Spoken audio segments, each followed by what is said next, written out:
विरासत से तय नहीं होते सियासत के फैसले, ये तो उड़ान तय करेगी कि आसमान किसका है. राजकारणात रक्ताचा वारसा नाही तर कर्तृत्व महत्वाचं असतं. याचं ताजं उदाहरण म्हणजे भारतीय जनता पार्टीच्या राष्ट्रीय अध्यक्षपदी झालेली नितीन नबीनजी यांची निवड.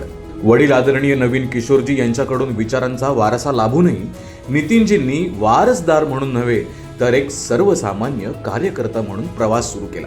विद्यार्थी दशेत अखिल भारतीय विद्यार्थी परिषदेच्या माध्यमातून राजकारणाचा श्री गणेशा केला. त्यानंतर बिहार प्रदेश आणि राष्ट्रीय पातळीवर भाजपा युवा मोर्चाची धुरा सांभाळत त्यांनी तरुणांना राष्ट्रीय विचारधारेशी जोडले. सन 2006 वयाच्या अवघ्या 26व्या वर्षी वडिलांचे पितृछत्र हरपले, पण खचून न जाता त्यांनी जनतेलाच मायबाप मानलं.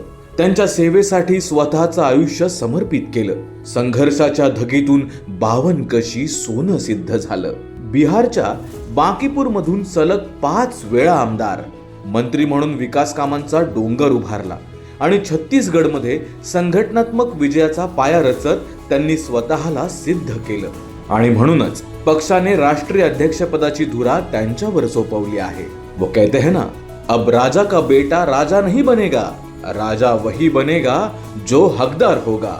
हीच भाजपाची परंपरा आहे आणि नितीनजींच्या निवडीतून या परंपरेचा नवा अध्याय लिहिला गेला आहे. भाजपा हा सर्वसामान्य कार्यकर्त्यांमधलं असामान्य नेतृत्व ओळखून सर्वोच्च सन्मान देणारा पक्ष आहे, हे पुन्हा एकदा सिद्ध झालं आहे. नितीनजींच्या नेतृत्वात भारतीय जनता पार्टीचा विजय रथ आता नव्या विश्वासाने मार्गक्रमण करेल. आदरणीय नितीन नबीनजींचे मनपूर्वक अभिनंदन आणि यशस्वी वाटचालीस खूप खूप शुभेच्छा.